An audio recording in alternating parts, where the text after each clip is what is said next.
Alhamdulillah, wassalatu wassalamu ala rasulillah wa ala alihi wa ashabihi wa mawalah. Ashhadu alla ilaha illallah wa la syarikalah wa ashhadu anna muhammadan abduhu wa rasuluh la nabiyya ba'da. Allahumma salli ala sayyidina Muhammad wa ala ali Muhammad.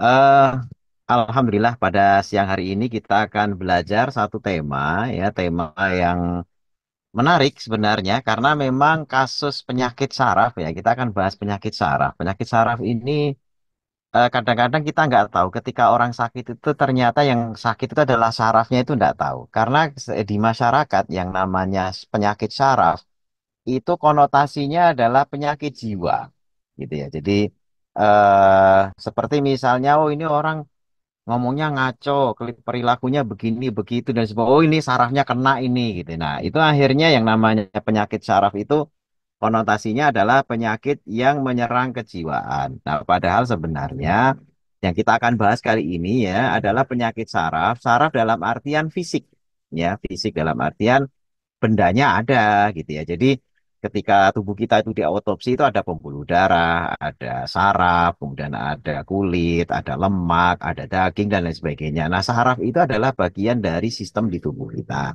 Nah, makanya kita coba simak, Mas Al, coba di apa namanya, kita bisa buka untuk presentasinya sebentar untuk memberikan sedikit ilustrasi agar nantinya saudara-saudara kita, Bapak Ibu semuanya bisa mendapatkan gambaran yang namanya penyakit saraf itu kayak apa gitu ya. Nah, kita akan membahas agar tidak terlalu melebar kemana-mana karena yang namanya saraf ini kan luas. Kita akan fokus ke gangguan saraf yang sifatnya volunter atau somatis gitu ya. Jadi volunter atau sadar ya. Jadi ini gangguan saraf yang sehari-hari biasanya bisa diderita dari derajat ringan maupun yang derajat berat. Derajat ringan itu misalnya Bapak Ibu yang suka kajian, taklim, duduk lama, tiba-tiba kesemutan. Nah, itu gangguan saraf tuh.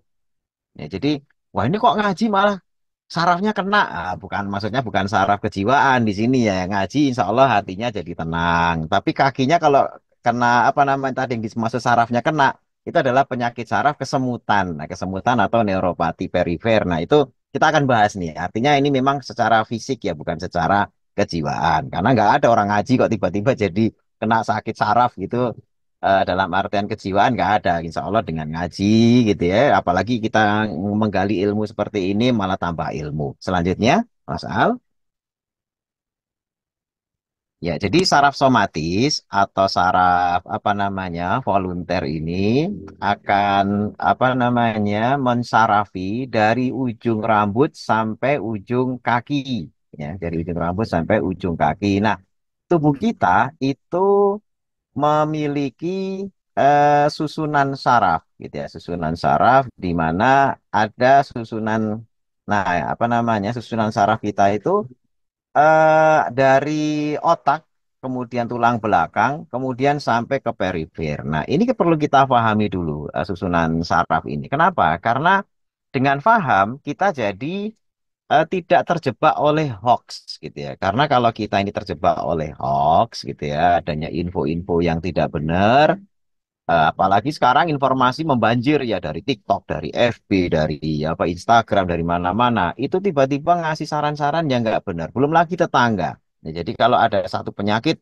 tetangga nengok 10, ya 10 tetangga ini tiba-tiba urun apa namanya rembuk, dikasih ini aja, padahal bukan dokter. Nah itu kadang-kadang saran dokter nggak didengar.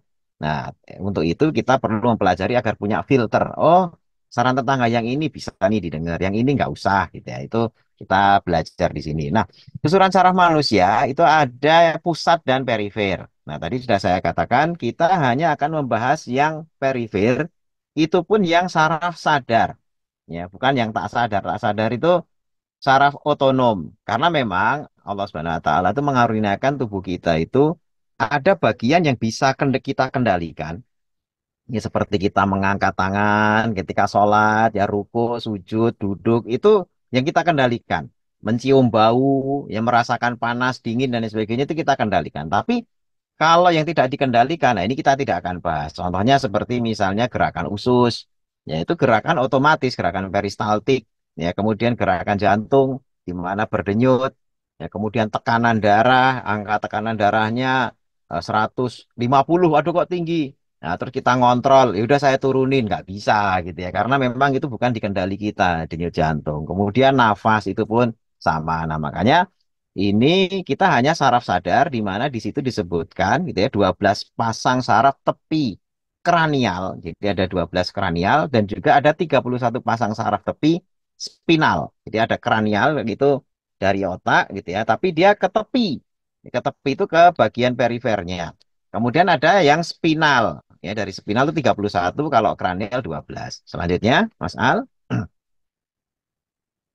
Nah, ini eh, kita nggak akan bahas ini kan terlalu rumit ya. Tapi tubuh kita tuh memang sangat-sangat rumit, gitu ya, sangat-sangat rumit. Coba kita lihat anatomi itu ya, susunan saraf tepi sadar atau volunter atau somatis ya. Ini kita dikaruniai Allah sedemikian rumitnya. Memang kita ini seperti robot sebenarnya ya, banyak kabel-kabel di situ ya. Nah, saraf itu ada saraf motorik dan ada saraf sensorik. Motorik itu yang menggerakkan. Jadi kita ngangkat benda, ngangkat gelas, ngangkat sendok itu motorik. Tapi kalau sensorik itu menerima rangsang, seperti kita mencium bau. Ada yang lagi pakai minyak wangi, kecium baunya. Nah, itu sensorik. Ada yang nyentuh kita gitu ya, atau ketika kita nginjek puntung rokok kepanasan, nah itu sensorik. Kita mendengar suara itu sensorik, kita melihat itu sensorik ya, tapi kita bergerak itu motorik. Nah, ini dibagi menjadi yang sedemikian rupa itu dari sejak mata sampai ke bawah gitu kan. Sebenarnya itu sampai tulang ekor, tapi tulang ekor itu sarafnya nanti mensarafi sampai ke kaki, ujung kaki paling paling ujung ke jempol gitu ya. Itu semuanya disarafi dari kranial yang jumlahnya 12 dan 31 di spinal atau tulang belakang. Selanjutnya, Mas Al. Nah, 12 saraf kranial ini, ya kita coba dihitung itu ada 12, itu punya fungsi masing-masing. Ya, dimulai dari atas, gitu ya. Nomor satu itu untuk penciuman. Ya, ya, jadi untuk penciuman itu namanya olfaktorius. Ini yang kalau terganggu itu seperti zaman COVID. Ya, mungkin Bapak Ibu semuanya ada yang pernah ya terkena COVID sampai akhirnya nyium apa-apa nggak kecium. Nah, itu yang diserang adalah saraf nomor satu atau olfaktorius ya. Jadi ini untuk penciuman, ini sifatnya sensorik ya. Kemudian optikus itu untuk melihat, nervus nomor dua ya. Nervus nomor dua itu optikus, itu letaknya di mata ya. Dan saraf itu apa namanya, untuk fungsi sensorik melihat benda-benda yang ada di sekitar kita. Jadi ini sangat penting, makanya jangan sampai ini rusak, jangan sampai kena penyakit ya saraf optikus ini. Kemudian oculomotorius, troklearis, ini dua-duanya motorik.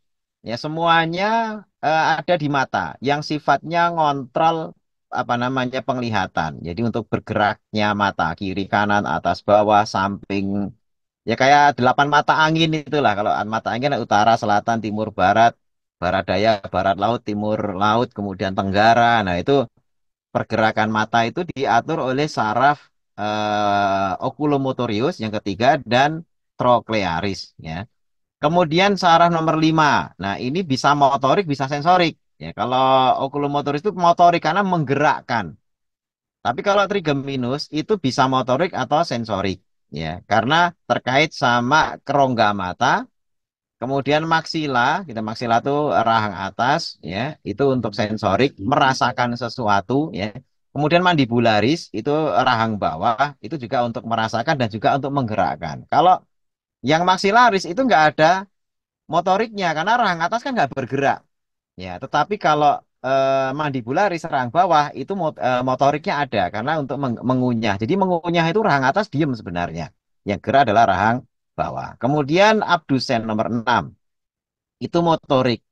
Ya, itu juga masih terkait sama optikus dan oculomotorius dan juga troklearis. Terus ada facialis. Nah, ini yang biasa terkena penyakit itu ya nomor satu, nomor dua, kemudian nomor 7 ini. Nomor 7 ini nyerang wajah.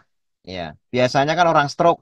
Nah, itu dari pusat, tapi bisa juga facialisnya kena. Atau orang kena bel palsi yang miring separuh itu. Jadi alisnya itu miring separuh, lidahnya melet juga mencong gitu ya. Senyum nggak bisa, itu dua-duanya ke atas itu nggak bisa. Mesti yang satunya melorot ke bawah, yang satunya naik. Nah, itu fasialis, ya, mensarafi wajah, sensor maupun motornya. Ya. Kemudian auditorius ini di telinga. Ya, telinga itu sangat-sangat vital gitu ya, di mana nervus nomor 8 ini penting untuk pendengaran kita. Kemudian nomor 9 ya, glosopharyngeus untuk lidah. Ini juga termasuk yang nomor 12 itu juga untuk lidah. Ya, cuma yang apa namanya nervus 12 itu motoriknya ya, sementara glosopharyngeus itu sensoriknya untuk perasanya.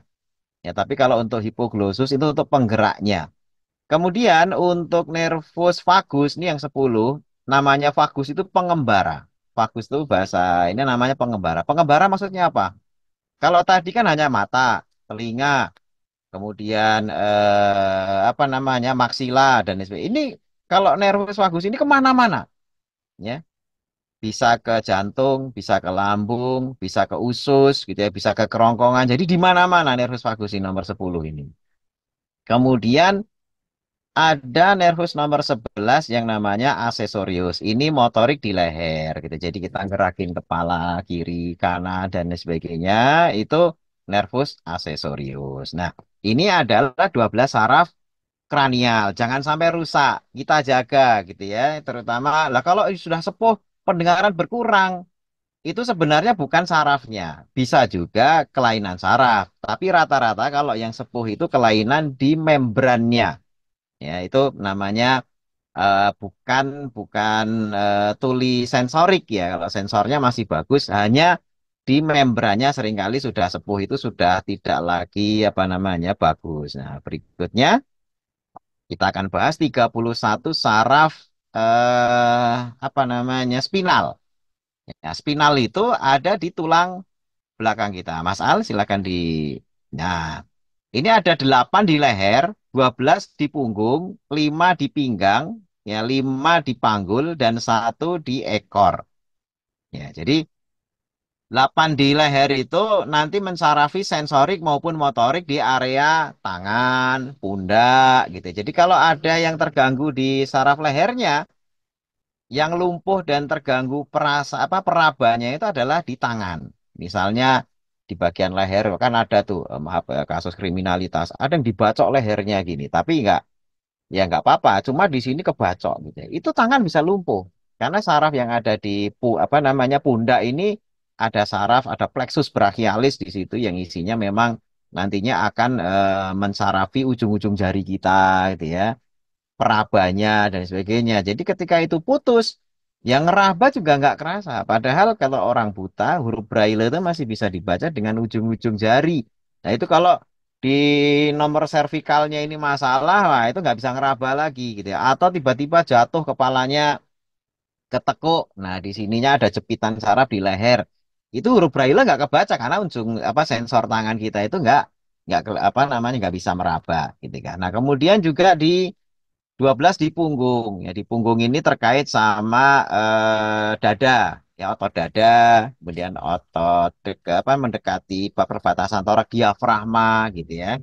Itu naik turunnya, ya naik turunnya dada kita itu otot-otot yang disarafi oleh di apa namanya punggung. Kemudian kalau yang bawah pinggang dan panggul ini yang sering terjadi masalah saraf kejepit. Ya, saraf kejepit itu rata-rata di situ. Kenapa? Karena di situ bebannya paling tinggi. Jadi kalau misalnya ada yang obesitas, ya, atas itu kan rekan paling bawah.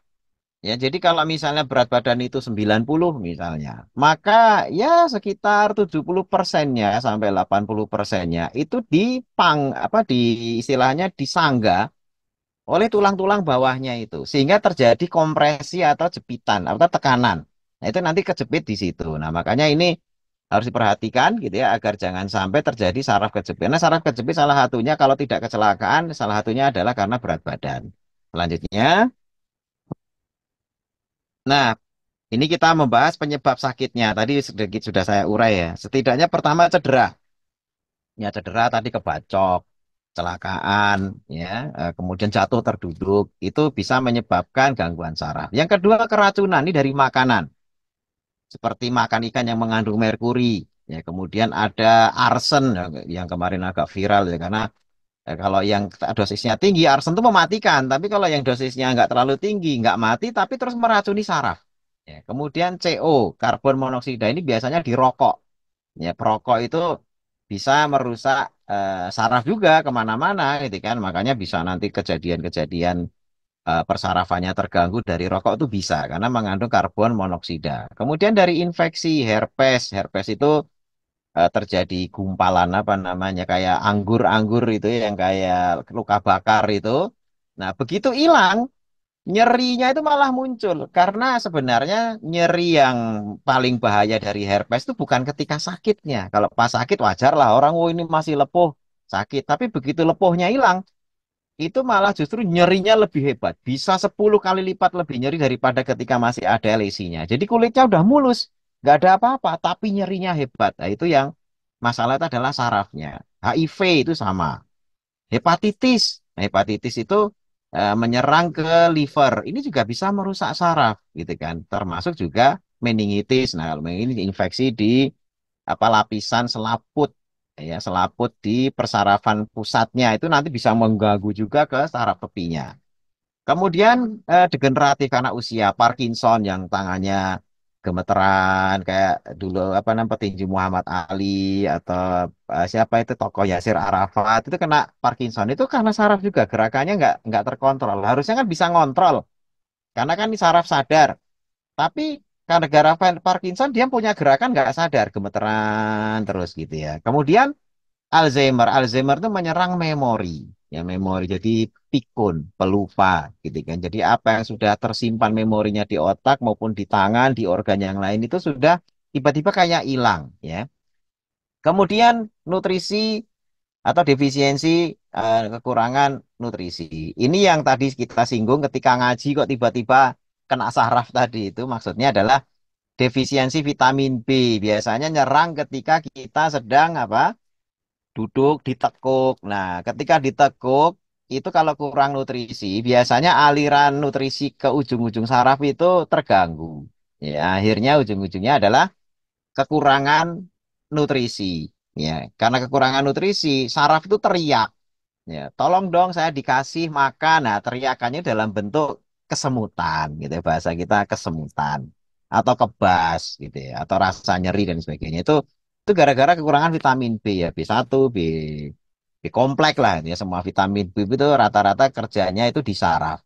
Kemudian kekurangan vitamin E maupun asam folat sama. Ini makanya vitamin-vitamin ini sangat penting ketika ibu hamil, ya ketika apa namanya menyusui dan lain sebagainya. Ini karena sangat vital dan tiap hari harus dikonsumsi. Kemudian autoimun, penyakit lupus. Itu tubuhnya menyerang dirinya sendiri. Apa sel-sel di tubuhnya itu saling serang. GBS, Guillain-Barré syndrome, multiple sclerosis semuanya adalah kejadian di mana tubuhnya tidak mengenali mana kawan, mana lawan. Sehingga dirinya sendiri itu diserang. Jadi sel imunnya nyerang dirinya. Harusnya sel imun, tentara-tentara itu hanya menyerang musuh. Tapi dirinya sendiri dihancur-hancurin. Nah itu akhirnya termasuk sarafnya juga diserang. Ya tinggal diserang apanya nih? Apakah selaputnya, apakah intinya, dan lain sebagainya. Ini akhirnya menyebabkan bentuk-bentuk penyakit yang berbeda-beda, ada lupus, ada GBS, Guillain-Barré syndrome, ya, kemudian juga ada multiple sclerosis. Selanjutnya, ya, ini ada penyebab penyakit saraf somatis yang lain adalah gangguan pembuluh darah. Maksudnya apa? Ini adalah kejadian stroke. Stroke itu gara-gara aliran darah ke area tertentu. Kalau kejadian kekurangan aliran darah di area kaki tadi itu tidak kita namai stroke ya karena habis itu kan bisa lancar lagi. Tapi ketika sumbatan itu permanen, akhirnya bagian itu tidak ke bagian nutrisi ya dan apalagi nyerangnya itu di otak. Wah, itu bisa menyebabkan gangguan saraf perifer walaupun serangannya di pusat. Ya, gangguan saraf itu misalnya jadi lumpuh separuh, ya kaki nggak bisa digerakin gitu kan. Ya itu karena sarafnya terganggu oleh kejadian yang namanya stroke. Jadi kalau pengen tahu gambaran stroke itu ya kayak kesemutan tadi, tapi dalam level yang lebih parah di mana itu terjadi sumbatan. Kalau geringgingen atau kesemutan tadi itu atau kebas tadi itu, nah itu hanya sekedar gangguan aliran. Ya, tidak sampai tersumbat. Makanya begitu kita berdiri, kita pijitin sebentar, lancar lagi, itu sudah nggak ada masalah di sarafnya. Tapi kalau stroke itu sumbatan atau tadi pecah gitu ya. Nah, itu menyebabkan saraf itu sama sekali rusak. Kemudian kanker otak ini sangat sangat banyak kasus-kasusnya ya, banyak artis yang kemudian meninggal gara-gara kejadian ini yang entah teorinya macam-macam ya karena telepon, HP, radiasi dan lain sebagainya itu menyebabkan kanker otak gitu ya. Kemudian kondisi penyakit lain, jadi bukan penyakit saraf sendiri, tapi penyakit lain yang mempengaruhi saraf, contohnya diabetes. Ini bisa menyebabkan kebas. Makanya bagi penderita diabetes, kalau gulanya dan insulinnya tidak terkontrol, itu akan menyebabkan kebas gitu ya, dan nantinya tiba-tiba nggak ada kesentuh besi panas atau apa, tapi kepanasan. Ya kaki tiba-tiba panas. Tahu-tahu kayak dicocok-cocok apa namanya paku. Nah, kayak gitu-gitu itu terasa. Padahal nggak ada apa-apa. Ya itu namanya neuropati periferik. Komplikasi dari diabetes karena sarafnya rusak.